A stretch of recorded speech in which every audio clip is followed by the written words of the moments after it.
Hey, it's good to have you back. Welcome to the channel. The last video I posted was a small eastern blue-winged olive gun. If you missed it, I put the link in the description. I thought it might be a good idea to tie a Baetis, since the Baetis is a mayfly and it's also the most common version of a blue-winged olive. Many of them are tiny, size 18, 20, 22, 24. Their abdomen has many tiny segments, sometimes as many as 8 or 10 segments on a size 22 fly. The colors range from yellowish brown through green and olive to kind of a medium brown. So take a look at the link to Baetis trichotis on the troutnet.com site. One of the facts that I picked up doing research for these videos is that the BWO stays on top of the water longer than any other mayfly species, which makes it a particular target for trout. This video will show you how to tie a small, segmented body with a stripped turkey flat quill. We're going to tie a blue-winged olive. I'm going to tie this one with a quill. This is a stripped quill that's dyed sort of a brownish green. You want to soak them in water before you tie with them. I've got some brown Vise 16/0 thread, and this is going to be a parachute.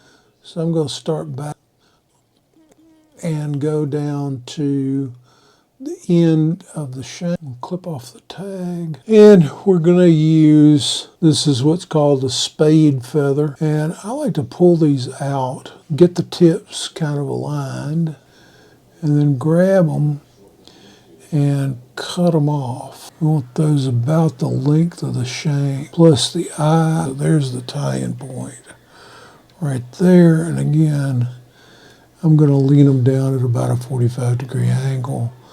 Then the second wrap should push them up on top of the shank, and then I'm going to wrap down back to where we're going to tie in parachute. Also going to use these light gray turkey T-base feathers. I want to grab one of these turkey T-base feathers, and if you remember, not every T-base is created equal. Some of them come really nice like that, and others of them not quite so much. I want to get rid of everything that's not straight across the top, and then I need to clip out the length of the shank out of the middle, so there's a prepared feather, and we want about 1.5 times the gap of the hook on either side. I'm tying this with gray because the wings on the naturals are sort of a bluish gray, that I don't crowd the eye. You've seen this before where we'll pull this down at an angle and kind of chop off the end and use that. And then I'm going to wrap a little more securely and then pull all this up. And I want to do some wraps in front to kind of post it up, well, to kind of hold it up first. I want to wrap the thread around the post, and I want to get really as close to the shank of the hook as I can. If you pull on this and you don't have hold of the post, you can pull out everything you've done, but as you get more wraps around it, it'll get firmer and firmer. And then I'm just going to wrap down. By cutting that at that angle, I'll get a nice tapered body.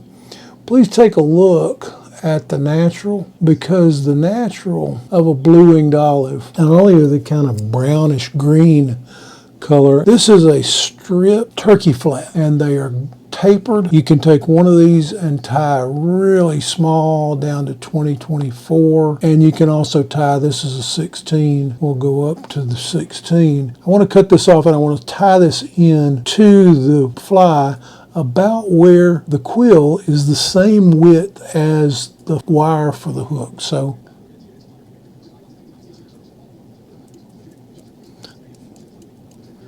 with it. And the first wrap goes right in front of where the tail is tied in. One of the things I really like about this is these quills, particularly these turkey flat quills, are really easy to tie with, and they're very durable. Notice that I stopped with this held straight up, and I'm tying it off, even though I could probably get another wrap. And the reason for that is I want to be able to clip this off short of the post. So I get up to the post, then I could have a problem. I did a video a while back about dyeing materials, and one of the things I like, you'll see here I dyed these this color, is that you can dye one, you can tie a couple of flies and look at it and say, too dark, and you can go back and dye them again and get a different color.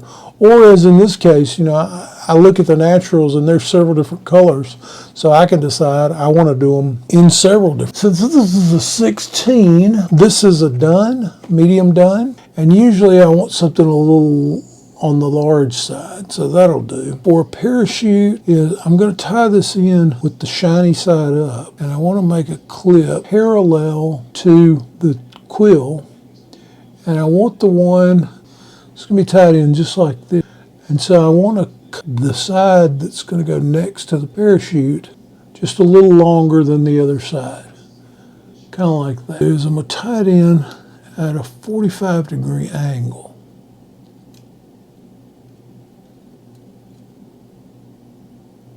And I want to leave plenty of room for the head. Notice that I'm not tying this up the post. Okay, have this posted up at a 45-degree angle, shiny side up, and I'm going to take the first wrap up right at the top of where I wrap, and I'm going to hold on to the post when I come around. And then I'm going to go down underneath that, and then go underneath that.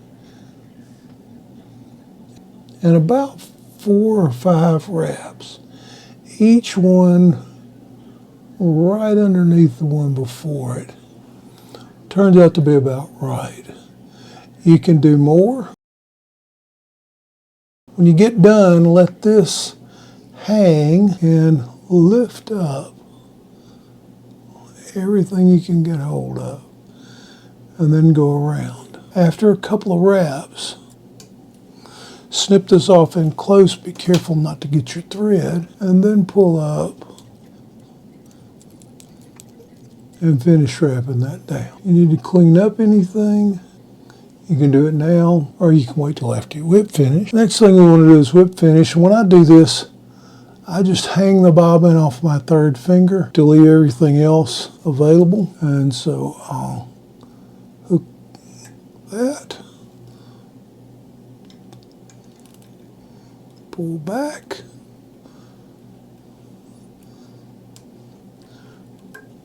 and then fix everything because pulling it back. And there's a quill body BWO.